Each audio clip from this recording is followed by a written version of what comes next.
Episode number 27 with the TPE All-Stars and Marc Alioto. The All-Star. The All-Stars.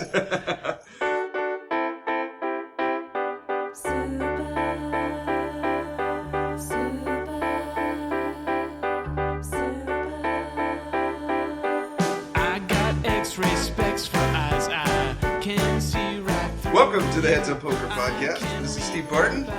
This is Mike Snyderman. Marc Alioto. We don't even have to Skype you up, man. You're here. I know. In person. I know, it's pretty boss.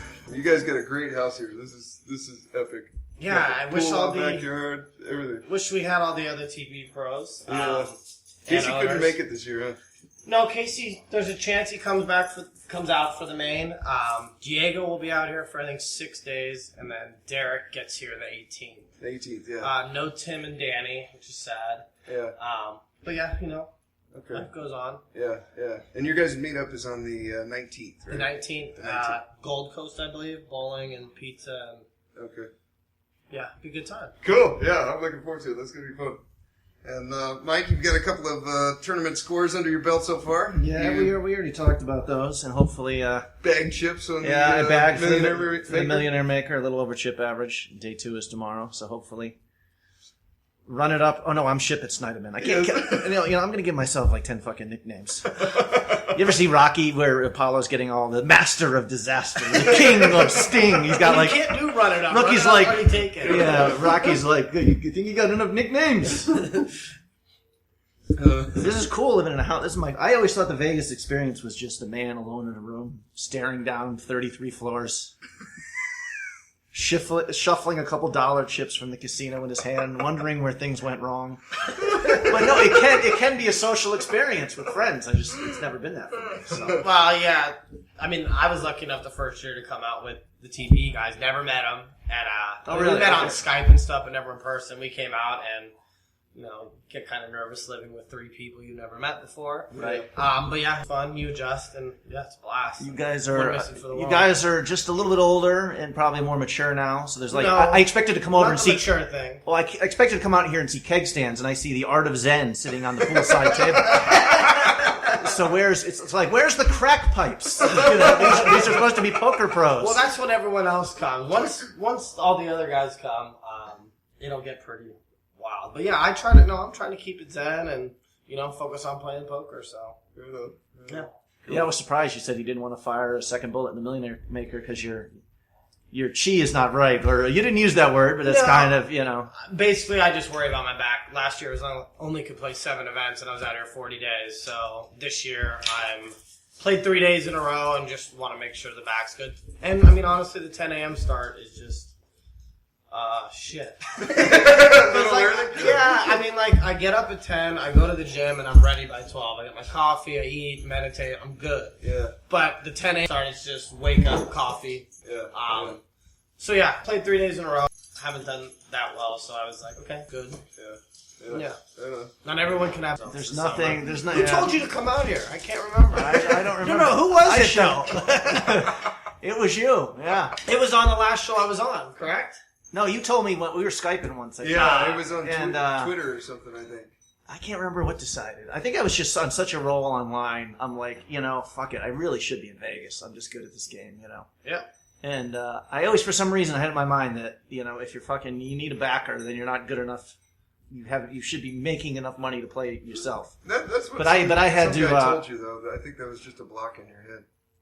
Yeah, a lot of people are under the impression that having a backer is bad, but 95% of people that play in the World Series are all back. They're all back. Right. That's why you see so and so makes $1.1 million. It's like, well, he owed his backer $2.2 million, so he's still negative $800K, and it's like, right. Yeah. Well, it's different. You're not in makeup either. You're just covered for the... No, covered for the series. Yeah, I like that better than keep all the you brick and then you gotta, Yeah. It depends. It wouldn't be bad to have a deal where they have all your action, but you'd have to play a lot more because they wouldn't let you just play the series. You'd have to travel and stuff.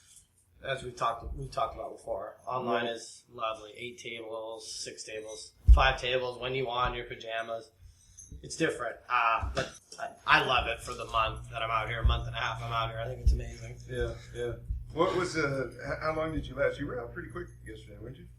Yeah, yesterday 1/200 pre-ante. Just got it in with top set versus a flush draw and an over pair. We got there. You got there, yeah. For piles. Yeah. But yeah, I'll take the spot. Let me run that. That's the problem with live. You got to run that spot. Yeah, you got to take it. You can't fold Yeah, maybe it's just because obviously I've done well, but like once you have to go to the excitement of live, obviously it makes something different. It's just hard to go back to the online grind, but that's how you make money. You made a freaking killer fold yesterday. You had top pair, top kicker, ace king. Right. 3-bet pot. Yeah, Yes. we kind of went in. This was the last hand of the night. The old they shut the clock down, tell you and then flip forward how many hands. We had 4 more hands, and the very last. The guy was the chip leader who had, I forget, 170, 80K or something. 160. I don't know. It might even been more. Now I can't remember, but Okay. yeah. You had 65 or 68? I had 68K, Okay. and anyways, we were actually going through how'd you make how the pizza's like. I could never make fold or whatever. When we were talking about that, and if we go through the whole history of this guy, I thought it was not an easy fold. But anyways, I 3-bet with ace king. He bet, I'm going to say 2,800, and I bet pretty big, 7,800. I was happy to just take it down. Ace king misses most Now, were flops. you in position or were you? I was on the button. He called. Okay. He raised from the cutoff. He was directly to my right, and he called. So whatever the hell now is, there's just 15. Now even more with the blinds in it, 16, 17K. Okay. And King Jack 8, 2 diamonds. I did not have the ace of diamonds, and I c-bet 8,100, and he shoved all in. A very Hollywood shove all in, like looking over at me, rubbing his chin a few times, and then that's when you saw me jump out of my seat and yell, "What the fuck?" Wait, how much did you have back and what was in the pot when he jammed? When I had in the back, I had 51K, 51,600 when and at this point I had After you c-bet? after I c-bet, yeah. So at this point I had 3-bet and c-bet, so I had 15.9 of my own money. So you add that on top of it, 15.9 of this, whatever, 33,000 plus whatever. So I got a call 50,000 to win 83,000. Does that sound right? Yeah, I'm going through my head. So I don't know if he's got. I guess he could have king queen. No, see, I'm not thinking king queen. I'm thinking more draws. Yeah. Yeah, you're a better man than me. I'm not sure I would have folded. And we talked about it Queen before. 10 or 2. Queen 10. Yeah, two. What was it? Hearts or clubs or Diamonds. He could have had Because he could raise there with king jack. Just raise. Yeah. re-raise 4-bet. Yeah. No. Just raise the flop. Raise your c-bet, where he doesn't have to shove. It's an overshove, so he could just raise. Well, that's true. Yeah. So that's what I would do with top 2, and I would hope I would do the same thing with draws as well. I can tell you, he was just holding on to his chips like they were. He was I told you, he made a really bad fold. I thought with top Ace pair, 10. top pair, top kicker, but there's 3 spades on board. The other guy's like, well, I was ahead, but you would. This is one of those hands where everybody tells you exactly what they have for the hand, and 99% of the time, they're telling the truth. And it was I told you, he insta-mucked jacks after I 3-bet him someone called 4-bet, which I thought was the right fold, but considering the amount of chips the 4-better had and how strong his hand was, I thought it was. So, I seriously you've seen is on the time. You know what probably helped me, in all seriousnite, Faraz Jaka, I think I told you about this hand. He was directly on my left last night, and I saw him making the sickest. I would have just spite called. He had the flop was 10 jack queen, and Faraz c-bet, and this guy shoved, and Faraz was getting he had 12 big left. He was getting 2 to 1 his money. He's like, show me if I fold, and he shows me what he had, 2 aces, and he folds. The other guy had ace king. So you had the nut straight. I'm like pros can fold those fucking big hands like this, but it depends who you're playing against, But here, most of these guys are. This table, a lot of them are just face up. They're just not putting their chips in unless unless they think they have the best hand. Yeah. There's so many hands though. Faraz Jaka as just as ag card, and then he makes that good of a fold where he has an overpair and a gutter, and it's pretty impressive. And then he battled back and then got it in good with 2 pair against just the guy who had top pair, and then the guy who had a better 2 pair, and he was gone. But Yeah. Lovely for you. So maybe, in all seriousness, that fold might have, because I was like, wow, yeah, think before you call her. It was like a novelty, Yeah. You made another good fold too. I was standing there with my wife, and we'd just gotten there. We'd been there about 2 minutes, and I saw you raise, and then a guy 3-bet you. He was in, I think, the big blind, and then you took a little bit, and you probably took 20, 30 seconds, and then you said, you know what, I don't know what's going on, and you threw your hand in. I thought you had 2 9s, but I asked you later, and you had 2 8s. Yeah, and the guy showed his jacks. Yeah.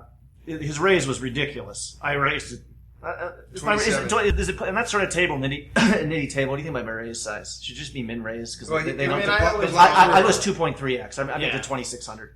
And he 3-bet to like 10,600 or whatever it was. 10,300. Which was for almost half the stack. It was 500,000 with 100 antes, and he made it 26 or 27, and then the other guy basically put in a third of the stack for 10-3. See, online, no one's 3-betting that much. At least the regs and the decent, Yeah. But if somebody min raises there online, yeah, and I have them covered 2-1 in chips, yeah, you ship it and then you deal with the consequences. But here I thought it was, Yeah, that was good. Yeah, we've talked about live how some hands become better flats than 3-bet get-ins. Like king queen when a guy's opening off 20 big blinds, or even like ace queen where online we're just like shoved. Yeah, I was talking to Carlos. I thought I'd solve the cure for cancer. Like I broke something new. But not that it was, no, but it was just these guys with 20 big blinds who like they kind of know the pre-flop range well enough where they open middle position with pocket 9s and you 3-bet them. And they got 20 bigs. They're gonna shove. Yeah, a lot of the time. But if you just flat them and all you need is one goddamn card on the flop. Yeah. And they're fucking terrified. You know what I mean? So, those guys, it's just C flops in position.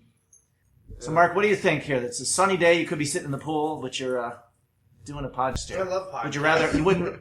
I was just going to. No, I don't. Okay. I was looking for a little hesitation there. I was like going to ask, would you rather have a steaming, flaming bag of shit fall on your head? Or be forced to talk poker with Steve Barton on a pool day? No, I love talking poker anytime, as both of you know. Yes. Steve and I did a couple hours on, we reviewed one of his Bovada tournaments one time. That was good. I'm 3-betting now with 10-8 suited, 5-7 suited, all that stuff. Yeah. Nice. It's taking it down 80% of the time. I'm just printing money. It's great. And the times that they call, if they re-raise, then I'm done. Yep. And if they call, then they have no idea what you have. I remember with you was a lot. The one thing I thought that you could improve on was sizing. Remember, I was like, I thought your sizing was almost face up. Like when you didn't have it, you would bet really small, and when you had like top pair on a wet board, you were going really big. Yeah. Just balancing that out to like an even C-bet sizing. Yeah. That was good.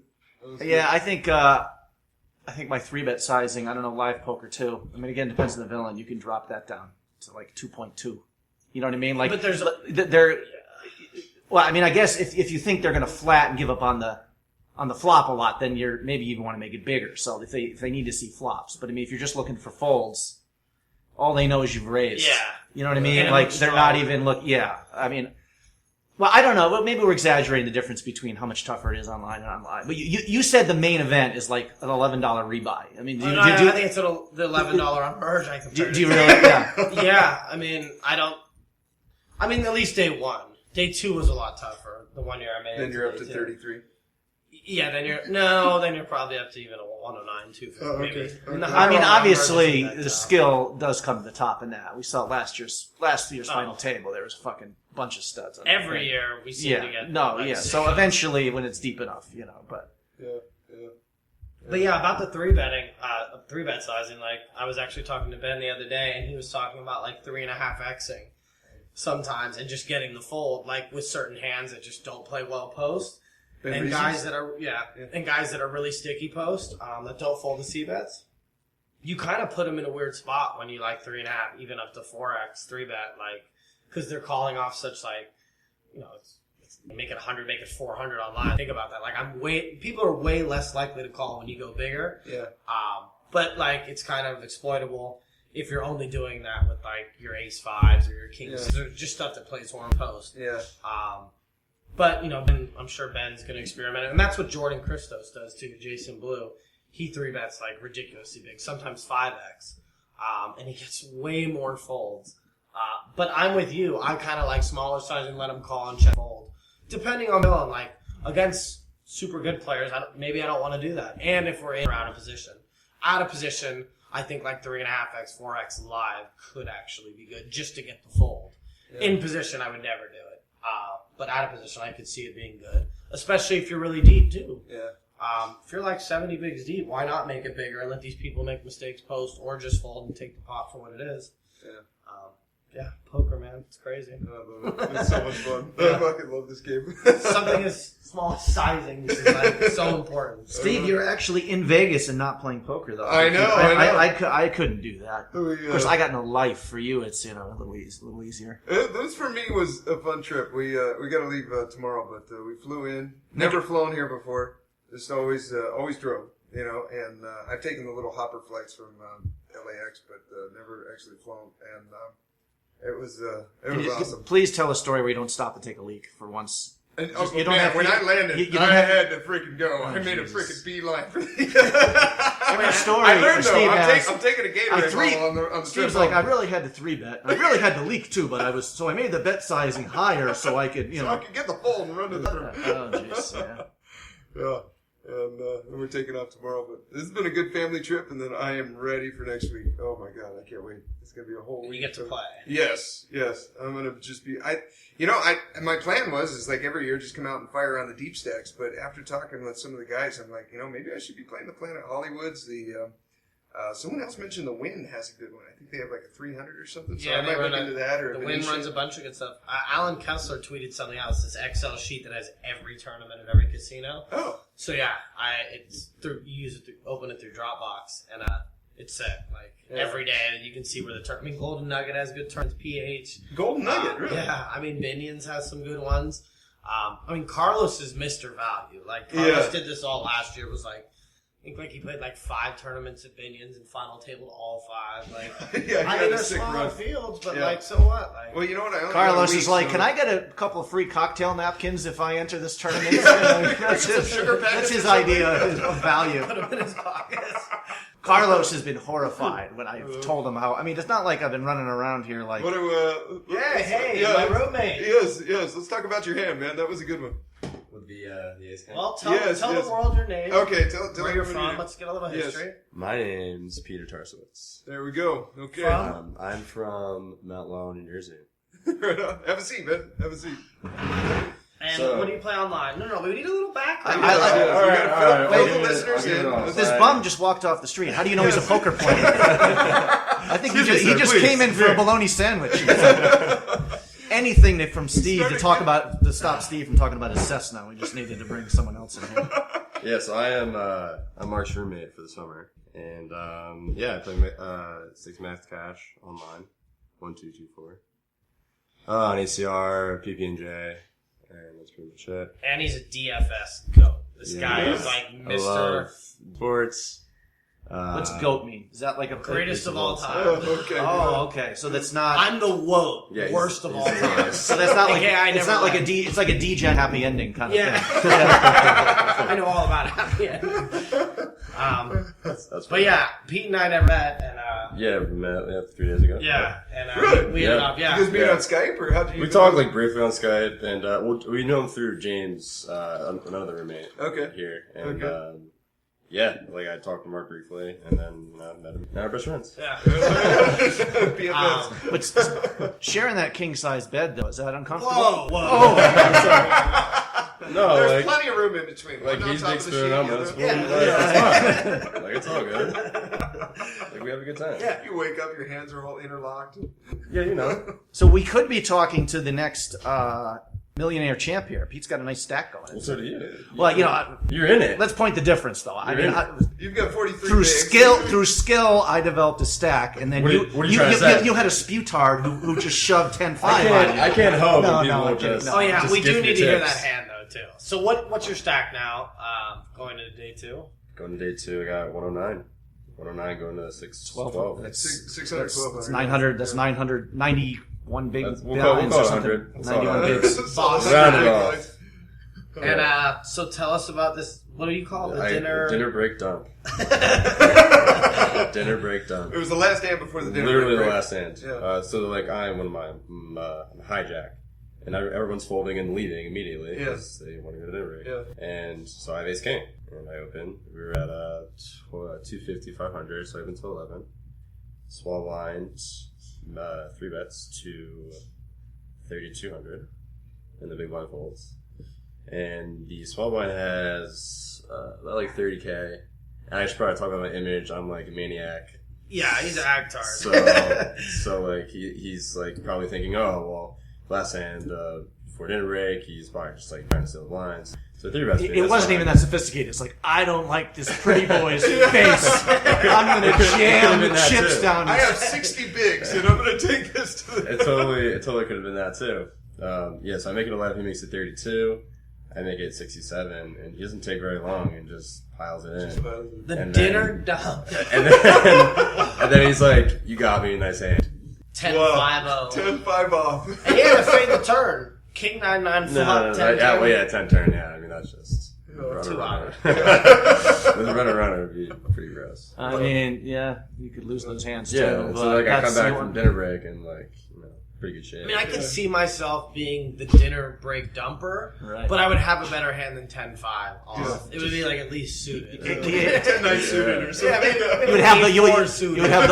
you would have the blocker. Famous last words. Explaining it to your Yeah. friend, dude. Ace 3 off. What do you fuck? I got a blocker. He's never got an ace there. or, at least fold to the 4, maybe. You could do that as well. Yeah. So your tournaments are just this summer? Like you're pretty much you stick to cash? Yeah, I'm pretty much sticking to cash. God damn, I wish I could beat cash games, man. Life would be so much easier. Not that, I mean, These coming six- to New Jersey, PB&J is unbelievable. Oh, really? Yeah. That's the, what is it? Party Poker, poker. New Yeah, I Jersey. keep saying PB&J. Yeah, people don't know. I was like, Alright. peanut butter and jelly? Yeah, that's what I was thinking. Yeah, No, party peanut butter poker. bananas. We had Dusty Schmidt on, who's like, one of the best cash game guys ever. I've And, heard of Dusty, yeah. and he even talks about like just the ACR card room. But he said 5 out of 6. Maybe- pros, and I one's don't know. maybe sure. I Yeah, don't know, that's maybe. usually how Or at ACR least he lineups says he are. has to play his A game to beat it. It's not, Yeah, it's not I an mean- easy, Yeah, the edge in that game is just that one fish that sits down, pretty much. What's your biggest live cash? Can I ask? Have you had any? No, that's they're both the same actually. Online and live is 12K. 12K. Okay. Nothing too impressive. About to be a millie. Yes. You never know. 2.5% one time. Do you ever? Mark does it a piece. I talked to him for 10 minutes when we got here. And we actually did a little coaching session with one of his students. Mm-hmm. And then I talked to him for like 5 minutes here. And I was like, you selling it? He's like, I can tell within 5 minutes if someone is good. I got a little left. Now that you mentioned it. Do you check for day 2 of a tournament? It's pointless. It's more on a board than anything else. But when they post the names, do you hand them and look at them up? Or, I see usually their- have because I don't know anyone in Yeah, just- the tournament world since I play cash. I was like, hey, look up this guy for me. Right. Like, I mean, I can do it myself. Like, oh yeah, I know. Usually this with guy. like 3 minutes, all you gotta do is look at someone. You can kind of tell if they're decent or not. Usually Usually, takes me whether like if orbit someone's, or two. if Yeah. someone, so Takes it's, an I don't know orbit if it's to- useful or not, but I think there's one tournament I looked up and I looked ahead of time and there's this old dude who had like $2 million in cashes. I mean, he's been doing it forever. Legends. But if I didn't look it up, I would have thought he was like the tightest guy they were. But I knew he was immediately coming out and Oh, wow. 3 See, betting like, and 2 opening a million lot of cashes pots. would be nothing to me. No, I'd be like, no. well, what does he even mean? Like he plays a Doesn't lot, or mean- I mean, it's He so went hard. well. He went deep in a couple of nice tournaments, or Yeah, that says more than like what their cashes are. Like if right. they No, won yeah, something. no, that's and true. what field it was and what year, because a lot of the guys is Yeah, like like 5 million in cashes, and you look at like 2001. It's like, oh, But he's got a look of just. I mean, the typical tournament, like the Planet Hollywood, where by the time we were down to 2 tables, there's the typical. There's always like 2 or 3 old guys who are just sitting there playing, Balling. absolutely face up, looking to win a flip or we get some Yeah. some good hands. So I would have thought he was one of those guys, but he did have some game. what was the guy at the Number one grandpa. number 1 grandpa final table? The Hyper Turbo. So funny. We're watching it. Hyper Turbo. Number 1 grandpa. I mean, he's in his His hat 70s, said 80s. number one Maybe grandpa. 70 or 80 years old. Folds down 1 big blind. What? Number 1 grandpa. What did he? Do you know like what he started the table with? No, like James and I were just watching it. It was so funny. I mean, props to him. I mean, good for him. But like, least likely to final table a Hyper Turbo is the guy with the number 1 grandpa did. hat. Like, He did it. I mean, that just seems so funny to me. He did. GG. What is the what was the worst fold he made? Do you remember? Like, did he have like king 9 suited on the button with 6 bigs and folded or something like that? No, like honestly, I think he was card dead. I'm sure, but it, yeah, it was literally like we turned it on when he had 1 PB and we just couldn't get over his hat. I hope I'm that guy someday. I'm at a final table of a hyper turbo.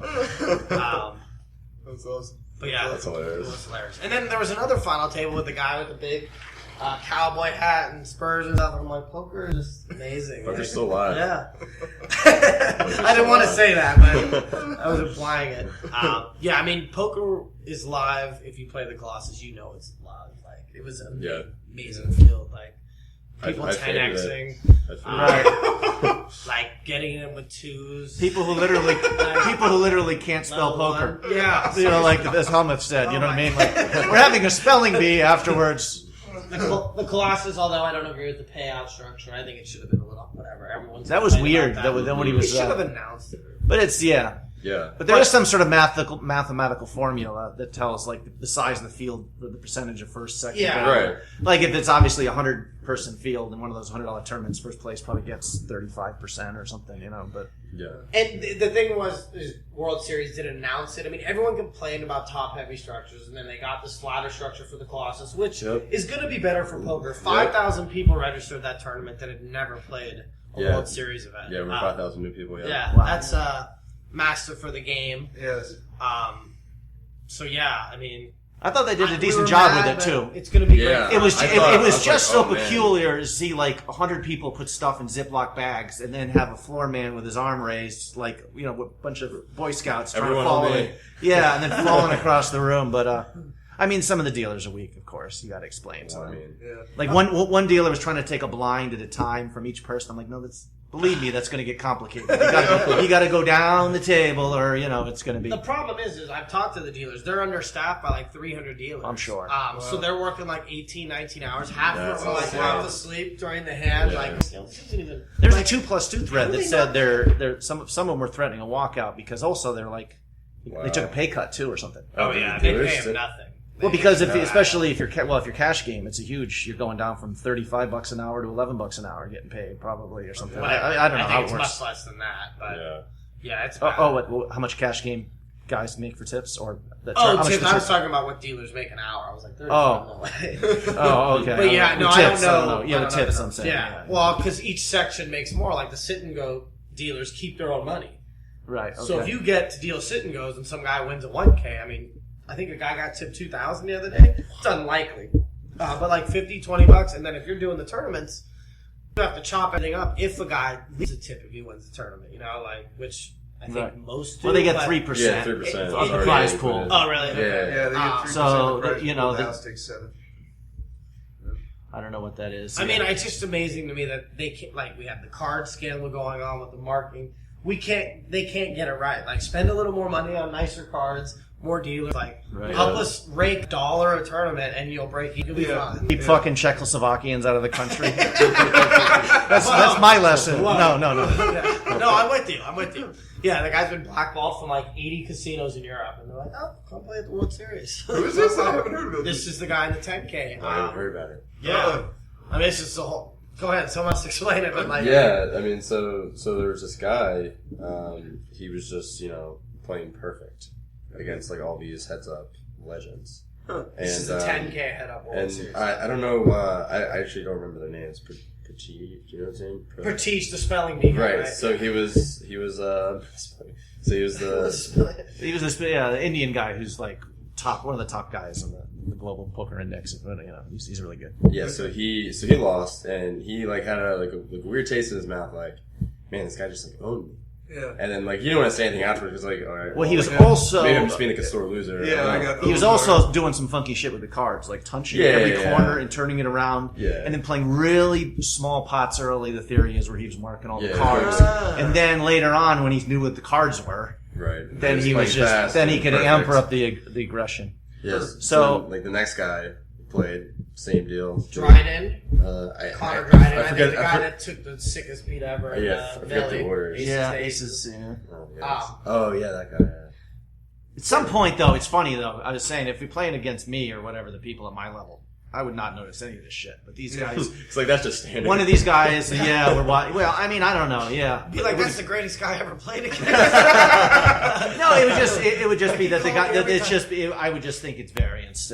Basically, he's going. You know, when I have it, he fucking. I wish he had a hand, and kind of shit. But and a lot of the guys that notice it also play a lot live. Like as I said, if you ever want to cheat me, just like pull a Sorrel Mizzy and come up to my room and play me in Chinese and like Mark the Carl. I have no clue. Come in with rose-colored Yeah. glasses. Is that something he was accused of doing? Or? Oh no, I mean, Okay. I mean, yeah, we don't need to get it out. What is the biggest? PCA. Here's what is the biggest douchebag move a poker player? I forget the specific one. That this is the one that kind of was like cringing.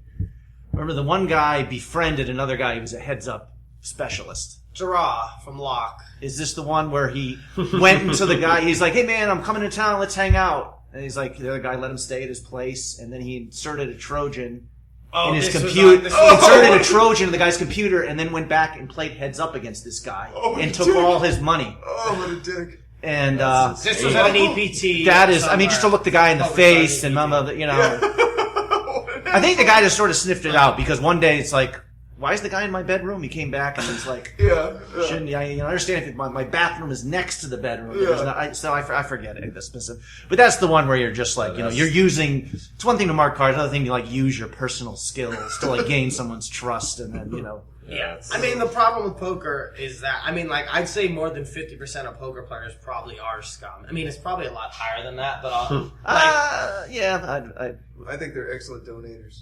It can be, but like in general, like just from what I've heard, like 10-5 off, case in point. Yeah. Yeah, he didn't seem like a scumbag, but like he definitely was a donator.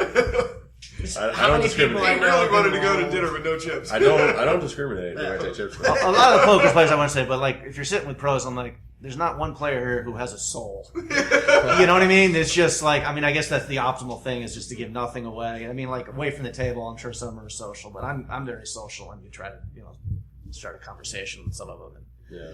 But some of you, but even like, Carlos makes it very, Carlos makes it very clear. He doesn't speak to anyone at the table. He just sits there straight ahead with his sunglasses, and that's what he says he does. I've talked to him about that too, and I actually used to be that way, but now I kind of think a little chatter is good because you can find out what someone does for a living. Exactly. And sure, they could lie to you, but they could be some professional. You'll figure it out. I thought I got some good. I wasn't even trying to get information, but because I'm social, I think. I say, can I see your hand if I fold? Yeah, I think A guy who had never spoken a word to these people probably wouldn't do it. Yeah.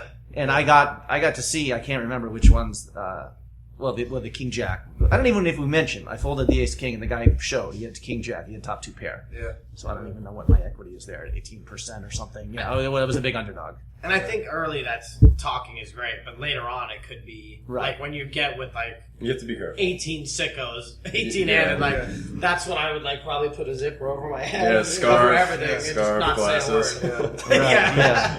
Scarf. Tell them about your scarf, Mike. You have a scarf? Do you have a picture of that? I don't know if I want that to be his new profile pic. I don't know if I like your tone there, short dog. Short dog. Wow, big dog, short dog. I like that. I was legitimately freezing in there. Actually, the first time I wore a scarf was at It is cold, man. I had a cold at the Borgata, and I was one of the chip leaders, like a $5 event, so they had a picture of me with the scarf. And then the next day, They think you're Euro. and then the next, Euro pants. but the next day I came back with a scarf, and I could hear from the next table somebody say, "Watch out for Scarf Guy. He bluffs a lot." Scarf dog. Yeah, Scarf Dog. So I am a little bit of a dandy. I do like to play. Like there's certain shit. Like I do have my like the pink hat I would not wear. My roses hat, and I haven't seen that one yet. I do have, like I said, it's funny how we're talking about how some of these guys are weird get-ups and hats, and they're just cowboy.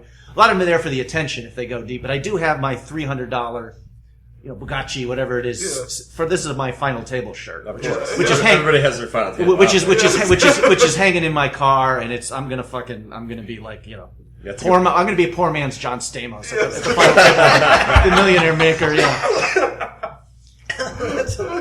So I understand those who are there for the theatricality of it or whatever you want to say. That's awesome.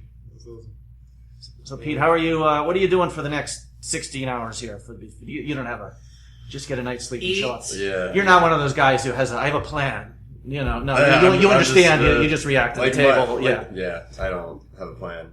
I mean, I'm gonna be a maniac, Right. first and foremost, and then unless I get played back Right. a ton, then I'll probably adjust. But GTL in the morning. I mean, always GTL. Definitely gym tan laundry tomorrow. Like going to the gym, like right off the bat, is like when I'm with Don, Derek, and Danny. Like gym is just. Not, I mean, I'm just as bad as them. I mean, so like that's.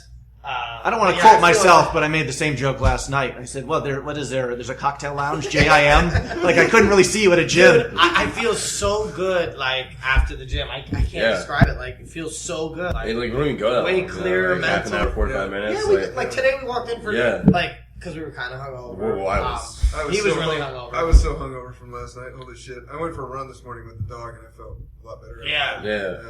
I mean, whatever. I old a couple back surgeries. There's not the gym, but I like a nice 30-minute walk before a tournament, which is still like outside to get the sun. Like there's nothing beautiful within walking distance of Rio. But like if you go to the back of the parking lot, there's this one concrete sidewalk that's about 600 feet long, and I was listening to my classical music just going back and forth for 30 minutes, and I'm like. I'm getting sun, and I don't know. It's important to have that routine that you do every single time before a tournament, before you start it, like a system reset. You know, That's why waking up and coffee tournament, it's horrible. Great. Yeah. You don't think it's riding a bicycle kind of at this point though? Where I mean, once you sit in a tournament, especially if it's day 2 and there's much, aren't you going to play? I don't think in Vegas. I don't know. I think playing 14-hour days, and I think it's important to have routine and go in mentally prepared. You look at all the professional sports guys; they have a routine before every single match, and half of them have mental coaches. Yeah. I mean, it's big. It's an advantage that if people aren't. If they're not doing it, gives you an edge. Yeah. I mean, I feel great. The best I've felt ever coming into this. I took not 3 months off, but I wasn't playing much. Meditated a lot. Worked out every day. All right, 3-4 days a week. I gotta say, I haven't lost a pound. I was gonna say your mental coach is a little more on target than your personal trainer. No, I do it on my own, and I just do my therapy for my back, and I'm able to sit. And last year I wasn't, so fuck it. You do 2 push-ups. You do 2 push-ups. Fuck you, Mike. You do 2 push-ups, and you go to the bathroom and smile, and you're like, "Nice job." I know I can't do push-ups. I can't do any fucking weights or whatever. What's a push-up? What are we even talking about here? Yeah. That's a popsicle, right? The push-up popsicle? No, it's like an otter pop. It has a stick in it. But yeah, preparation is key. Well, especially if you're out here for the whole summer, which you are, right? Yeah, I mean, especially towards the end, if you're running bad, you break 15 tournaments, it's easy to want to, like you said, weights on and jump in the pool. Right, yeah. But yeah, and that's why, today I didn't play the Millionaire Maker. Just taking days off, enjoying, pool, groceries, Yeah. I need to stop eating out. Right. Yeah, I mean, that's a big it's tough out here. It's a grind. Yeah, it looks pretty tough looking around at your house. But the live staring at the pool out there. Well, it's not the Taj Mahal, but it's for me in my basement apartment, I'm like, what, fucking a couch and a love seat? I'm like, yeah. Yeah, no. I was saying, nice. I'm going to try not to spend too much more money. Carlos is funny. I started telling the story that Pete came in about how horrified Carlos is. I bought him 3 dinners, and he's like, "Yeah, I'll take it, man." But he's like, all he's having is like a burger and a milkshake or something. Yeah. I'm like, dude, it's I know it's a $17 burger, but I told him I did the $90 laundry. Yes, he was just appalled. And last night, I was too. I mean, I'm fucking unbelievable. And what are you doing right now at the house? You've saved me $90. And now, how big was your bag for the laundry? How can we get it? Well, they broke it down. It was $2.50 for each pair of socks. I had 8 pairs of socks. $2. The valet, you leave the bag in your room. They come up and pick it up. Then they bring it back, all nice in a box. It's just beautiful. You can justify it however you want, dude. It's still $2.50 for. But it was. You could have done it in your sink. It was 40. I would have done. Me too. I would have been.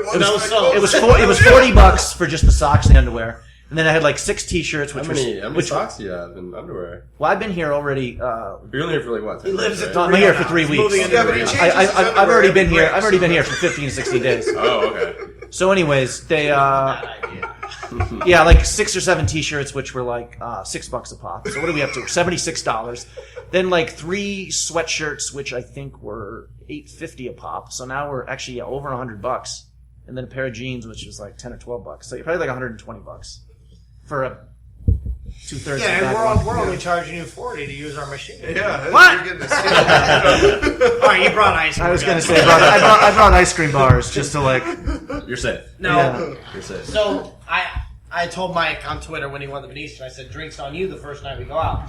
So we go and I invite everyone I know, which isn't many people, and I go like, come, my buddy's buying drinks, and we order, and I'm like, you know, we got those the big mugs, and I'm like, this is gonna be like $150. I can't wait to see Mike's face. And this is last night at PT's, and the bartender goes, $28. And I'm like, motherfucker! How did you get away with this? Because it was happy hour or something. So yeah, I tried to stay. I realized that I stiffed him with a tip there when it was so low, but then I got like a amaretto. He's like $2. I'm like, give him 20. Keeps the change. $12 on 28. I mean, that's a pretty good tip. Yeah. But I know, but like that was like $100 in booze. Oh, yeah. So he hooked us up major. Yeah, he did. So the pizza I tipped him another 20. So he made like $60 in tips off me altogether. So I think it's He had a good fair. night. He had a good night. Yeah. That was a fun place. I was so fucking hammered. I took it easy last night. I told my wife, I'm like, honey, do you mind You know, driving? Oh, no.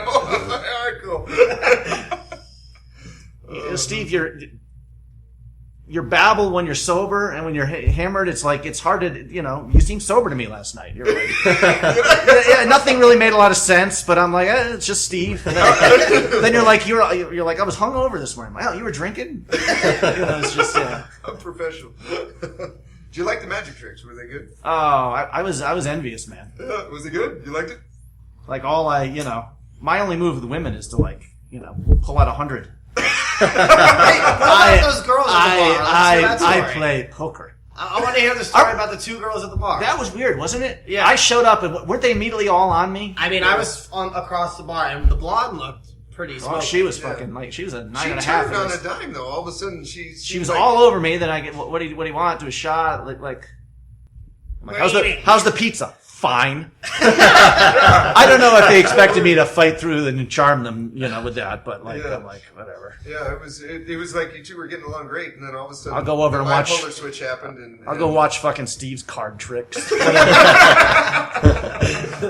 Hey, they were good, man. cheaper than a hooker. Which she may have been, we decided. Like, maybe 35% chance? Yeah, but usually they would've rejected that that. is the you can tell who like the pros are because they would just absolutely lock eyes with you. Like, you know what I mean? Like they, Oh, I thought that just meant good looking when they were doing it to me. The girl in the mini skirt was eyeballing me from afar. I'm like, yeah. and that makes sense. there's no Just Easter your bunny line. either. Sorry to tell you that. Yeah. Yeah, good luck to you guys. Yes, Win the yes. You wanna come monster. in? Yeah. I don't know. Yeah, How long do we...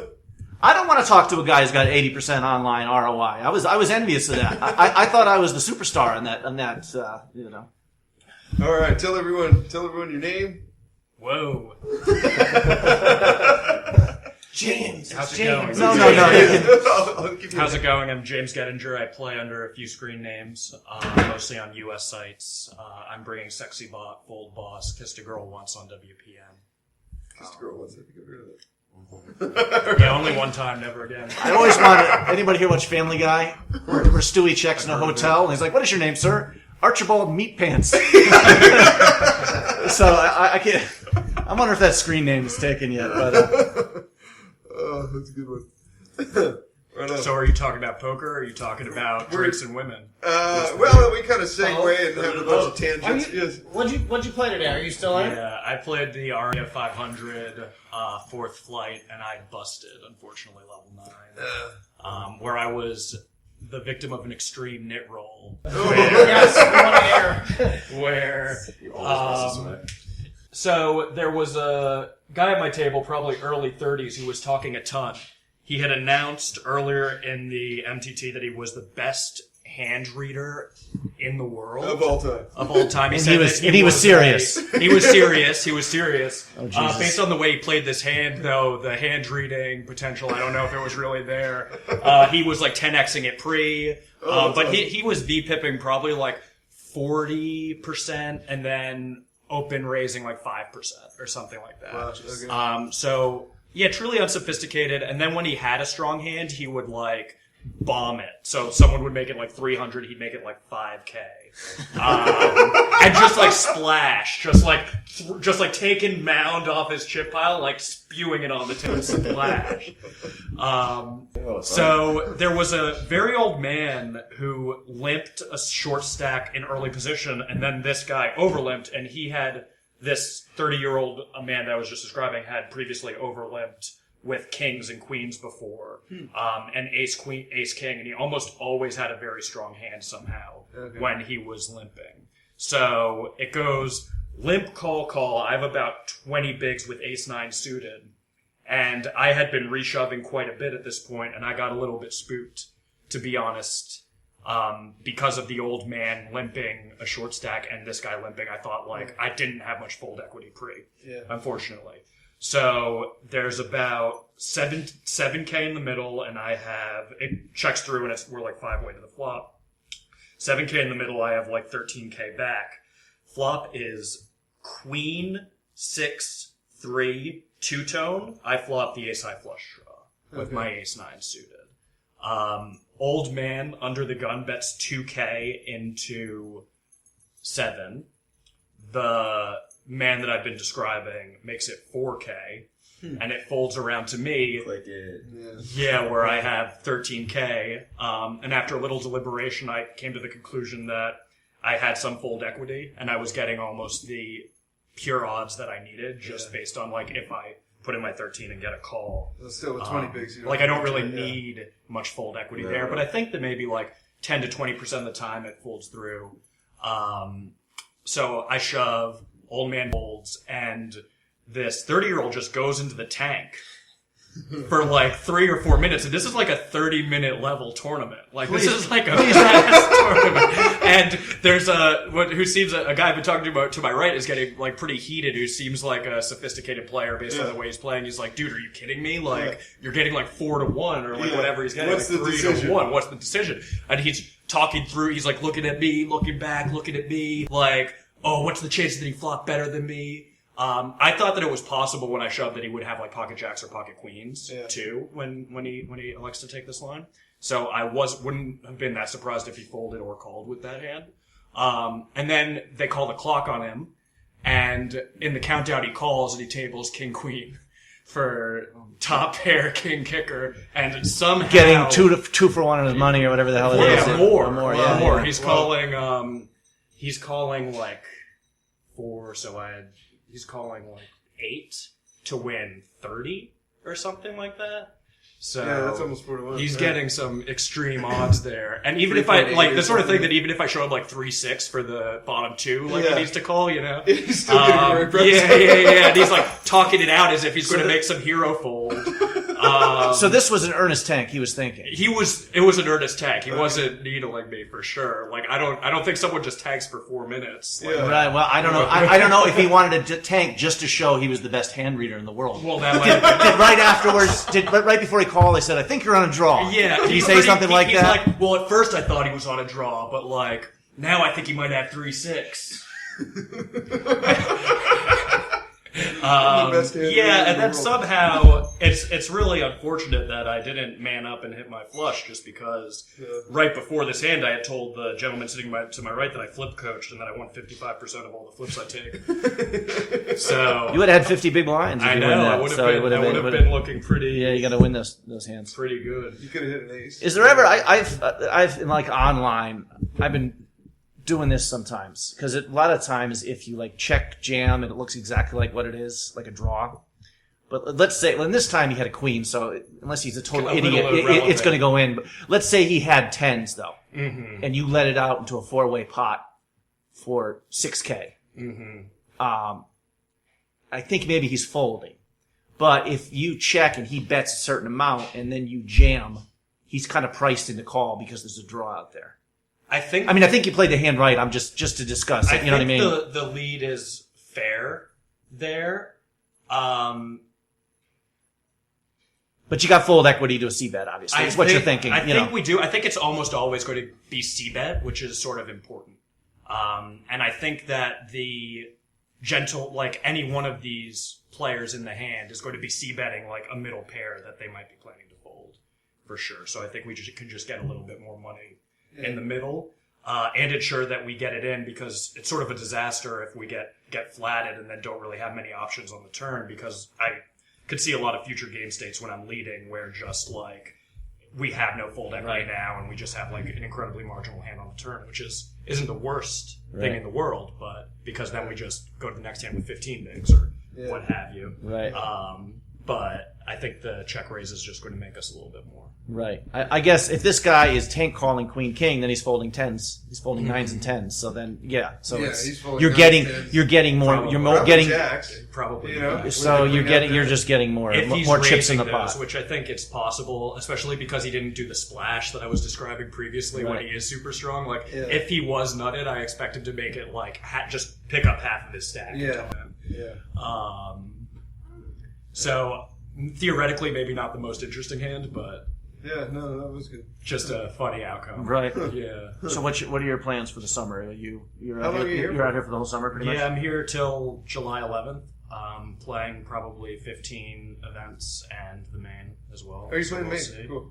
Yeah, I'm yet to have any good live results, so it might be about time. Right. You're due. I played a package last year and I bricked all but one, which I min cashed. So it was a little bit of a bummer. Of course, it doesn't. These bad streaks can go on for long. But I had bricked like 19 or 20 straight tournaments before I came That's here. just So like- I told myself that I was due. But I'm sure that ain't a record. We're bricking 20 That's- straight. I'm sure people have gone longer than that. That's like a light Sunday online. We were talking about Mark with that last night, and he's like, he was telling my brother, he's like, I play as many tournaments in the whole summer here that I play one Sunday. Yeah. You No, know? exactly. And he's like, it's so sick to even That's think exactly that way, you know? it. And unfortunately, as online professional players, there's this whole other skill set in live poker which we haven't developed that well. So it would be extremely arrogant to think just because I have a 70% ROI or whatever it is online that I'm going to come and be immediately successful live. Right. Based on the lack of technical skill from a lot of the field, like it's reasonable to think you'll have a positive ROI, but to sort of crush the games like you are online is not really reasonable, in my opinion. Yeah. So it takes a lot of work, and for me personally, being the best live player isn't one of my priorities. Yeah. So I haven't put in that type of work, but I'm out here to make all the money in the desert at the same time. So So what have you when you do the play the Monday morning quarterback for some of the tournaments you play? I mean, I don't know. Do you look? I'm sure there's hands online. You're like, you break down. No, I didn't do that right. Do any of your live stuff hands? You're like, wait a second, this is different. This is live poker. This person is not even thinking GTO. You know what I mean? What adjustments do you think you can make to be better live? I mean, is there anything you think you're doing better online than live via the competition? Yeah, that's an interesting point. The main difference is like live. Some people have just extremely tight ranges that you don't really run into online. Like it's a very special villain online who is like only opening 5% of hands, but that's like kind of a common villain type live, where you might have like several of those guys even in like a 1500 WSOP.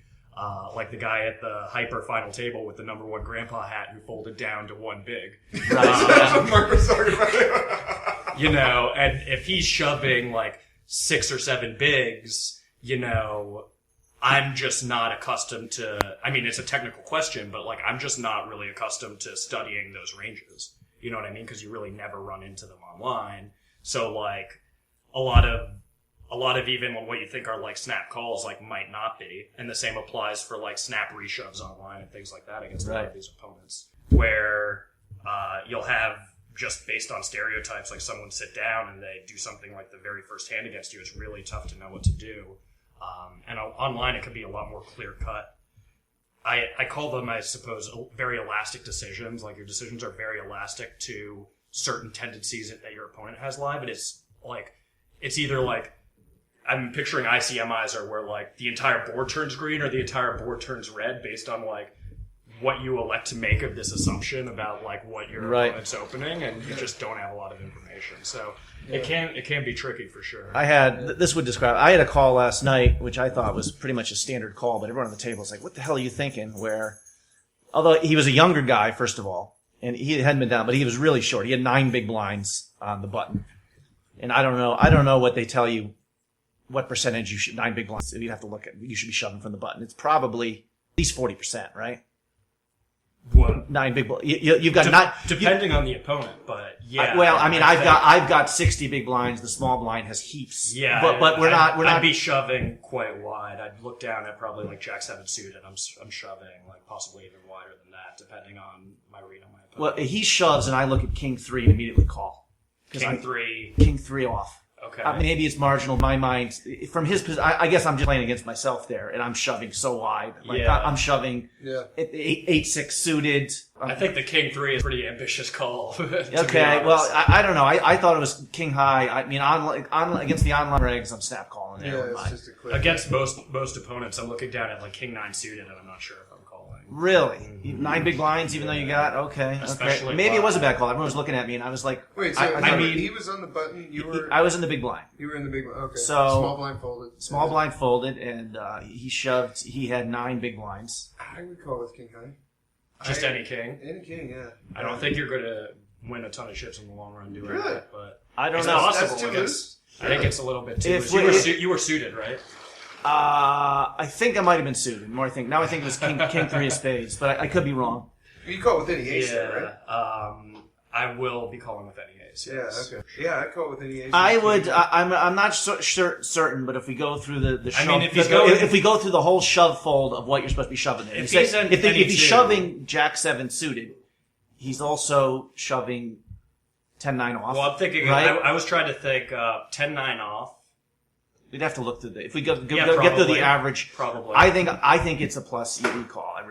I think so. In an online thing. It was a young guy against a lot of guys there. We're not a call, but he had ace 10 suited. He had a huge hand. I mean, and I flopped two pair. So you know what I mean. But everyone was that's a like good looking spot at to me man like up. If you're calling King 3 suited, are you calling Jack 8 suited? Jack 9 suited, Jack 8 suited. Jack 9 suited for sure, yeah. Jack 8. I don't know if I call Jack 8. I just think that like your assumptions about your opponent's shove range need to be like. he was a young kid. He was like 23 years old, and I think he's shoving.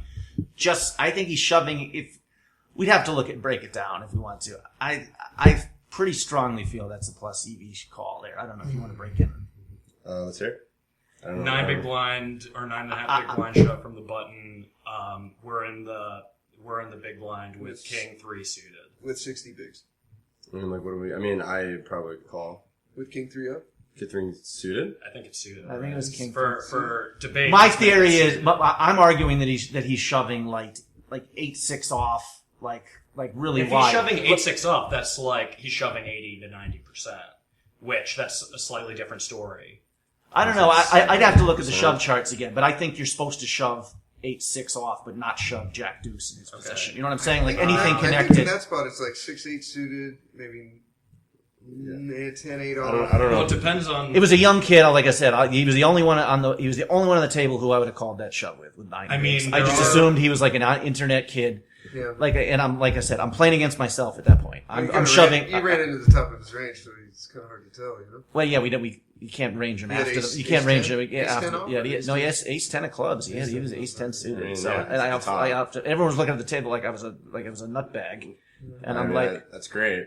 I mean, because I still call. I think, pretty sure. we'd have to break it down. toss. He toss for A the toss. I think it's Yeah, for sure. I might have even. I guess 60 big. Yeah, I could probably. I might have been 80 bigs. I really thought I was in his range. It wasn't like, oh, this is only 10% of my stack. Shit, it wasn't. That didn't go into my thinking. Yeah, I'd go any ace, any king, probably queen down to queen 8, maybe?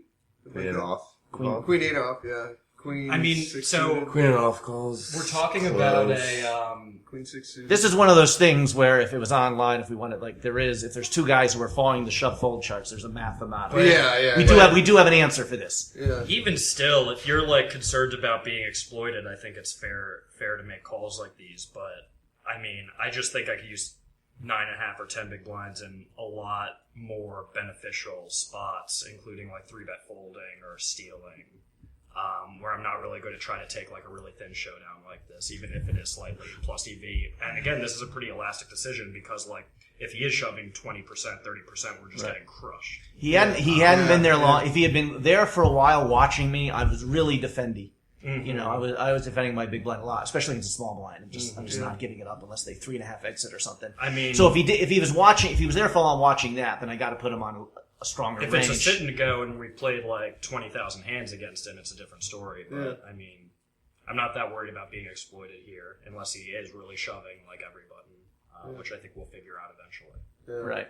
But also, it's pretty likely we wake up in the top 25% and make a much higher expectation call at some point while we're figuring it out as well. So what king do you call that? Like king 6? well, I said previously like king 9 suited. That's like it's king way- 5. it's like King 9 way- suited is a fist pump call. So Yeah. it's like- I think like king 5 suited Well, then- even is easy, but I mean I you know I call it king 3 is I'm like king 6. I mean, I still call it king 3. So I mean, Everyone listening can try to exploit me then. And yeah, you suck. I'll, Yeah, I don't know. I mean, I think I call him king there. And, I was whatever. I guess I was not unhappy with my call. I was very happy with the results, obviously, because I Got there. flopped 2 pair. Yeah, no. yeah. I think he was even drawing dead on the turn. He didn't pick up anything. Yeah. James, it's kind of interesting. You're playing the main event, but you're also skipping some WSOP events to play like cheaper buy-ins at the RA and stuff, just because they're higher EV, you think, and Yeah, bigger I stack. think so. You can play bigger stacks and kind of. yeah, the Venetian tournaments you start much deeper than, and the Aria as well, but the Aria WPT, which I played today, is kind of a quick structure. Right. Where you start out quite deep, but you'll find yourself short pretty quickly if you're not playing a lot of hands. As I said, it was like a 30-minute level tournament, so things progressed pretty quickly. I think there just are a lot of better value spots out here than the WSOP, where you have like a lot of the legendary regs who are playing all of the bracelet events, Right. especially on a day like today where everyone's playing the Millionaire Maker. You could go to the Aria, and there were literally 150 runners, and like very few of them were sophisticated players. There were some pros who were busting the Millionaire Maker and coming out, so that I did notice that the field was getting like a little bit tougher over time, which is also something you should expect. But I think the ROI is bigger, and I'm only playing a few outside Okay. of the WSOP. I'm playing a few Venetians, a few Arias. Is the Aria the one that has like 16 starting days or something? Exactly. You could actually burn through a bankroll a little bit doing that. You could burn through 8K trying to, one of those things where you would need the final table to. I was planning on firing again if I busted early. But What's the buy-in at the area? It's a 500. Okay. And maybe like a 565 or something. Okay. I was planning on re-entering if I busted before level 8, but I busted level 9. So I think I'll be coming back for another starting day for sure. Which one do you know that I'm looking like? I'll be here a week, and I'm looking anywhere from 200 to 400 buy-in. The Planet Hollywood. Maybe the daily deep stack at the Rio is Yeah, that was my probably- plan to play that, but then other guys started mentioning like fields that are a little bit bigger buy-in, but a lot smaller fields, and I'm like, man, they cut down on variance. So. Yeah, I mean the daily deep stack is a pretty withering tournament for sure. I got 15th and 1,500 That is- people my last God. year, and I went from 3 in the morning until 3 in the afternoon until 7. It was freaking I brutal. just can't. My theory on the tournaments, though, is like you really have this to reach the top 10% of a tournament. If I want to give myself the credit for saying I have a 20% chance, Yeah. it's the same in a 100-person field as in a it's- 2,000-person field Yeah. Yeah, of for making sure. the money, anyways. Yeah. You know what I'm saying? But Yeah. then It's long, man. Then it's 60 a hours. long It's way just- to the It's brutal. Yeah, it's long. Yeah, I specifically take a 5-minute break every hour just to kind of. I just walk away. I don't care how many blinds I have. I just clear my head, and then when I come back, because you're going for so long, like 2/3 of a day. Well, yeah, I mean, it's just I would never walk away from the table and miss hands It's- personally, but yeah. Really, you would never do that? No, I do I mean, every hour. even if every I'm 55 minutes. if I'm tilted, I'll walk around the table and curse like a bloody, like a bloody sailor, but then Well, jump back on. I don't pick miss my a hand. time too. Like I wait until I'm like in position, and then I know when I come back, just ready to take the big blind. So I don't walk away with like a button or anything. But if my mind ain't right in a hand, I'll walk away no matter where it is. The thing about the deep stack in particular is it's a very short tournament very quickly, where you spend like of that. So how long were you playing? You were playing like 17 hours. Something to like that, yeah. You're probably grinding like a 10 big blind stack for like the majority of that. By hour, like 12. Yeah, the last 5 hours are the average stack is 15 probably. the average stack is under 15. And when you're playing a structure like that, since like as sophisticated poker players, hopefully most of our edge comes at the final table, and when we already know that we're going to be extremely short at the final table, it sort of just limits our ROI in the event. Versus other structures. And unfortunately, it's like a $200 buy-in, and we're spending like 20 hours to realize our equity. With a decreased ROI because of the structure, it just makes me think that the hourly playing the tournament is probably quite a bit lower than other spots, which is why I would personally stay away from it. Yeah, okay, that's an interesting point. Even though it is appealing because you could play it every day. It's a $200 tournament instead of these. You're probably making $40 an hour online. I don't know. I don't even have to say exactly what you're making. But I like to talk about money. No, I don't think so. Yeah, so even if you're getting even 100% ROI in the deep stacks. That's exactly what I'm saying. You're making $15 an hour. Yeah, something like that. On average, you're probably in there like 7, 8, 9 hours or something like that. I don't know. Maybe that's a little overestimated. But this is the only place where in the tournament in the year anywhere where you can buy in for $235 in a one-day tournament. That's true. So on that level, because that's all I care about. I want to be in a tournament where I can at least 25K up top. You know what I mean? You were talking about drinks and ladies earlier. I think this would be a prime candidate to just get pretty drunk while you're playing and maybe like wake up 15 hours in hungover for the final table. Yeah, you can play shove fold ranges drunk for sure. That should, as long as you can read the cards. You can play whatever makes you happiest drunk, to be honest with you, if you're sort of approaching it like that. For the first time ever, the last few. Someone was saying the win tournaments. They have like $300 ones. Yeah, they have some pretty good dailies, and every once in a while, I don't know if they're actually explicitly dailies, but almost every day they have a fairly good guarantee tournament. Okay. And I think they have some. I forget exactly what it is. If it's like a 300K or they have some millions or 300K somewhere in there. Okay. But I think either one or two of the wins in my schedule as well. Mm-hmm. Okay. The tournament I won, I think might have had the best $600 entry, $551 went to the prize pool. Wow, is that? Wait, what? They actually listed, $551 to the prize pool, $49 rake. It's a live tournament with under 10% rake. Yeah, that's like 9 or I don't know if I don't even know if I've ever seen that before. Is that 8%? So the Venetian, I don't know if all the Venetians are like that, but they actually broke it down that way. Yeah. Wow. Okay. That's nice, and then you consider that rake is going to lobby against internet poker. Well, so sir, you sort of treble that rake and what it's actually costing you, so the 8% becomes like 20%. Back to normal. Mental note: this is the last time we have an intelligent, ethical person on this program. Thank you. I want fucking degens who want to talk about poker and whiskey, gambling, and sports betting. But you're not. You're playing the Venetians too. You're not. Or are you boycotting? You're not. No, boycotting. I'm not boycotting, and I'm actually kind of interested to understand what Sheldon Adelson's angle is for his strategy. Just because sort of fighting online poker. In the long run, it's very clear that it doesn't make sense. Like, online gambling is going to happen. It's going to come back to the U.S. in some capacity. He's spending all of this money to try to fight the inevitable, which sort of seems to me a lot like railroads trying to lobby against airlines or something like that. Like, we know how it's going to play out in the future, 5 or 10 years from now. It just seems so straightforward to me. Yeah. I would think he would embrace it and just open up his own. Online business. Like, why is he spending all this money? He is a billionaire. He is a billionaire. He probably knows. I mean, I'm against what he's doing, but I'm just saying everyone's like, well, it's stupid. He should definitely be, has a sophisticated opinion. It's just really curious to hear what. I mean, I'm sure somewhere there's out there where where poker was online. Well, I mean, Atlantic City was going to go to hell anyways because there was casinos. Philadelphia and Connecticut.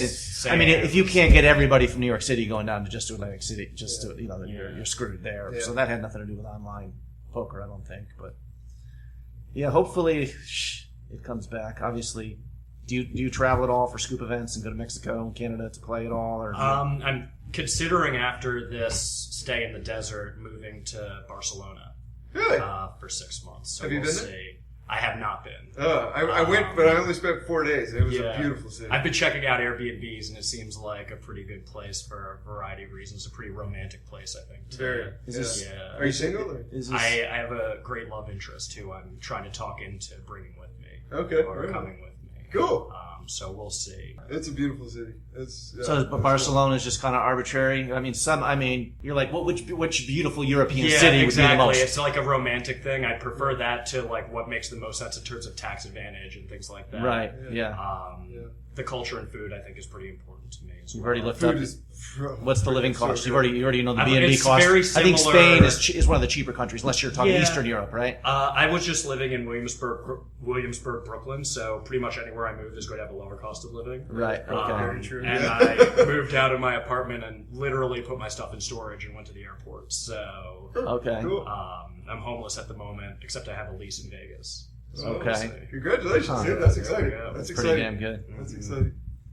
Your woman's not a poker player by any chance. She's is it? not, and I keep trying to get her to play the ladies event, but she's not interested. I tried to. She had never played poker, didn't know the rules. She came with me to Panama for the Latin poker series, which I was fortunate enough to win a ticket to on WPN, America's Card Room. Okay. And she went down with me, which was a lot of fun. And one night we were playing cards and getting drinks, and I was trying to teach it to her, and she was just like, James, you really sucked the fun out of this. Like, just the way I was going about teaching her was not the optimal way. Because it's like, okay, before we even start, like, let's start talking about the math. Like, pretty much. Let's talk about the combos. Like, how many combinations of hands do we have? Does your opponent have? I did the same thing with how my did the wife. board Did not work change? at all. Yeah. She's not into it. Yeah. And Quickly. I think she would be under the right circumstances. And I think that's true for almost everyone. I don't think there's really a reason or a good reason why there are so many fewer ladies, besides the society reasons, obviously, that it's like intimidating and it's like a hostile environment a lot of the time, unfortunately. But I don't really think there's a good reason if it's framed the right way or introduced the right way in like a less hostile environment that women would play more poker. So Steve should stop saying at the table, like, "Hey, sugar tits, Exactly. don't make me call the clock on you." Steve, and that's actually, I think that we should all be rooting for a lady winner of the main event because I think that could really be the next poker boom. That could be the next money maker. Yeah, because of the Colossus, I think it was something like 95% of the field was male of the 25,000 entrants. Yeah, that's interesting. So- We were talking with my wife last night, and she's like, "Oh, look, there's a woman."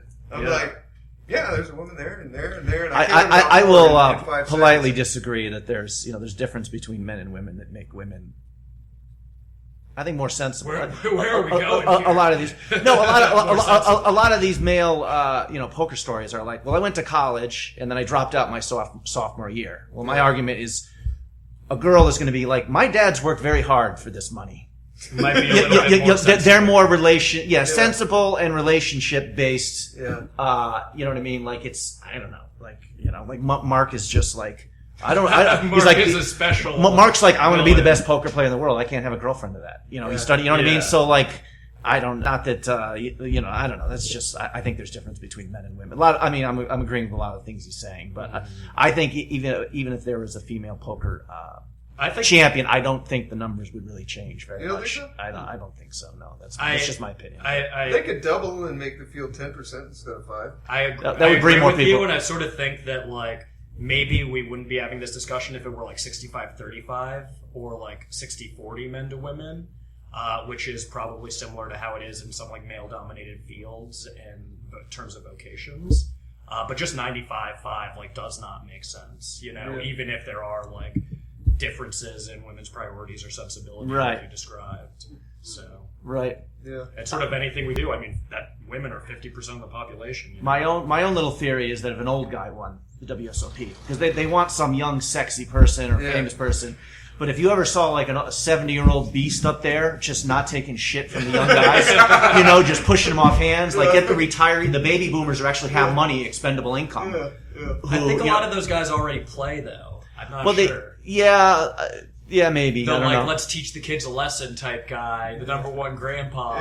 Yeah, well, that's He is probably already playing cards. He's probably buying into 1-2, shaking with it. I don't mean to be negative, but he's probably playing a little bit of poker in his spare time. Mark's back. Did you Welcome do back, some Taibo? We know you're very serious about your fitness. No, I was doing some Buddhist meditation. Oh, really? They made fun of us for the Buddhist book out there. I was trying to. Oh yeah, that's my modern Buddhism. No, book I to just you said guys. there. I said I entered a different environment than I thought I'd see. Yeah, I was expecting to see joints and empty beer can pyramids, and I saw a seen, Buddhist book. These We're guys, like, really? these guys are a Wow. little more sophisticated. These than guys that. are serious. Okay. A student of the Ben Reason's Namaste school, where Namaste exactly, where we need to be taking a Zen approach to poker. I'd like to meet and- Ben sometime. Is he coming out this summer? He's I assume? here. He's here. Oh, He's here here. right now. Yeah. Okay, He'll come by. I'll get on a podcast. Yeah. that would work. Cool. Quickly, just going. We had this conversation last night, just about like poker stars. Whether it came back here, it's just like Mark's theory is that poker stars is that actually poker's good right now in the U.S. You can make like a steady income. Where poker stars, lower ROI, much greater variance because of the size of the fields and all that. Well, I think U.S. sites were probably capped at like 100K total profit from every site. Like I think 100K is a really good year. Oh, yeah. for a US MTT player. Right? Sure. And we were talking about this last night. We were wondering how many US MTT players made six figures last year, and we were thinking probably a handful of guys. Really? Wow, Yeah. okay. Yeah, okay, the MT tiers. Oh, yes, I think some of the cash guys probably are, Yeah, just are probably raping Bovada at the 510. Yeah, I'm sure. I think, yeah. I'm sure, but strictly MTT players. I think the thing that Mark might be failing to take into account with stars coming back to the U.S. was that the U.S. is the largest loser in online poker. When the U.S. legalized the game, the level of play on stars, sure, ROIs might be higher on U.S. sites, but you have to consider that the stars player pool will be flooded with all these unsophisticated U.S. players. Well, we were talking last night was just stars, to move to Canada and play on stars right now. I think we will make a lot more money. I think 150, 200,000 is possible per year MTTs if stars is back, Yeah. especially in I California definitely because agree. California was already 30% of the market for online when it was around. Really? As far as the United the States, game Yeah. is- I mean, California's But there's just a these casino players every who block. are like, oh, U.S. players, you guys have fallen so far behind. You don't understand how tough poker stars will be. I've watched enough training videos on TPE and shit. I'm like, there's still a lot of... So Black Friday was April 15th. Yeah. I think when poker is legalized for poker stars and sites like that in the U.S., it'll be very regressive for the games, almost as if now it's April 16th, 2011. Yeah. Again. Really? And we're we'll sort be of ahead of gonna the curve, pick up too. right where we left off, because now we have hundreds of millions of U.S. poker players. Joe Probably Schmo. literally Joe 100 million U.S. poker players, the majority, 99% of whom are going to be massive losers, flooding the network. So, Yeah, your average Joe will be playing. Guy from a home game is going to be like, oh, I can play legally now on Poker Stars, So- and I can play a $200 buy your and win big $1 dog million. pocket fives are going to be taking a drink, going all in, going to Yep. the bathroom, ordering chicken wings. So paradoxically, it'll be the pros in Madrid who want to see U.S. poker legalized even I more, think so, even though for sure. than us American grinders probably, yeah. For sure, because all of the top American grinders are still finding a way onto stars. I don't know how they possibly could do that, but Right. either moving or finding other methods to get on. So it's not like there are any extremely legendary strong players who are restricted from stars. It's only the middling U.S. professional players who elect not to be on stars, really, and the legends aren't that concerned about that. And what you were saying, too, about, I wanted to go back to what you were saying about how a lot of people don't think U.S. players wouldn't fare well on stars. I think that's absolutely false. That's bull. We I'm adjusted so- to the I'm- game we play, Yeah. and we We'll beat see, it. we'll see while what we we'll do. see what they're doing if they're We'll figure it out. if we're I'm three- not worried about it. Who knows if they could come to our site and beat? I mean, if they're 3-betting 15%, then I mean- I'm 4-betting. You just adjust to what Pocket they're doing. Zero Yeah. did a pretty good job. Oh yeah, the elite on stars, though, we will be behind. But the field in general will be fine. I mean, but if the you're elite are the if elite you're for a winning, reason. if you're winning at $100 buy-in at a steady clip on the U.S. sites, like it's really tough to imagine that you'll have trouble at a $50 average buy-in on stars. You know, I agree. maybe the 100. I mean, a major difference would be, as Mark and I were discussing, like now, like a 50K downswing's a possibility at the $100 buy-in on stars, rather than like And that, the no, U.S. it's where like we're talking about like a 10K, 15K. Not even. Yeah. It's probable to happen, and that's something we would have to adjust to mentally. But I mean, again, just time will tell. I mean, I don't think we're like literally 3-4 years away from stars, though. Like even coming back in. I mean, supposedly it's going through something right now, but even if New it would Jersey. still be like 1 or 2 years. They keep saying that. I keep hearing people say that there's going to be a date in New Jersey, but then we just keep passing. Well, the California bill doesn't have a bad actors clause, so if for some reason So it passes, PokerStars would they would have the that. I mean, you wouldn't be playing people overseas. It would be PokerStars.ca or whatever kind of shit. That's even better for us. Well, PokerStars.us, I think. Keep Sure. the euros out of my games. Yeah. So, Steve, how long have we been spitting here? Let's see, we're at about almost an hour and a half. Hour and a half. Oh, I think it's We time. should nice. Is that a piece of Baby lunch? bird, mama bird. Well, thank you, Mark, for choosing podcasting rather than the flaming bag of shit, as I told you there. Oh, yes. I love you guys. And thank you for telling me to come out here to Thank Vegas. you, guys. Yeah, you heard it. Yes, Mike yes. said thank you to me. Short dog. Oh, yes. You like that, big dog and short dog? Short dog. And your scarf dog. The funny thing is, Your a scarf scarf dog. Oh, I hope if Big Dog probably doesn't listen to this, but I think he might start calling you Short Dog. I'm afraid. And if he comes in the house, he's like, Short Dog, end the podcast. I need some. Go get and get some mustard for the dog. Big Dog should come down, unlimited chicken wings. While he's here. We would have had, so we had 2 buckets last night. If Big Dog were there, we would have had a lot more. I'd say like 4x. Yeah. I mean, I love it. You gotta know your bet sizing there, whatever it is there. That's awesome. Well, guys, it's fun, Thank and you for having me on, guys. Yeah, awesome. Thank you for coming on. and Mike, hopefully, Steve was like, let's bring some beers over, just even though we're not drinking, just put some in the fridge. And I said, why don't we stop and get some champagne to celebrate when me or Pete get a 6-figure score here? But Yeah, right? we didn't go to the liquor store because it was, Pete King Fee Tarsiewicz. King P. The legend. So anyways, but we'll definitely, hopefully do another Vegas podcast next time you're in town, Steve. Yeah, I'll be out here. Should be here for the TPE meetup, so that'll be cool. That'll be cool. Right TPE, on. what's Yeah, that? and thank you guys.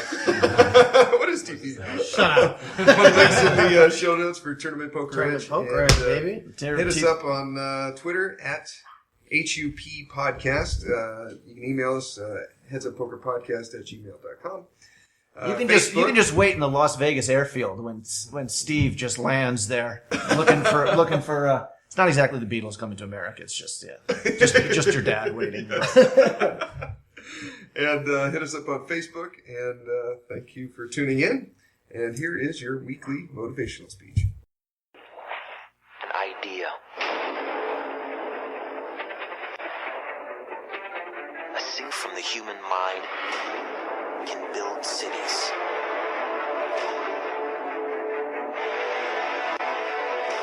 An idea can transform the world and rewrite all the rules. A simple little idea that would change everything. But this is only the beginning. This is not the end. And if you work through your pain, on the other side is a reward. And you're going to prove to everybody that tried to break you, everybody that tried to stop you, everybody that tried to kill your dreams, you're going to prove all of them wrong. You're bigger than your pain. You're better than that. I use your pain to push me to greatness. Don't give up. I'm telling you right now, don't give in. Get through it. When you change your mindset, one of the things I want you to do is I want you to embrace the challenge. This is the year to do something you've never done before. This is your year to think in a way you never thought before. This is your year to accomplish what you never accomplished before.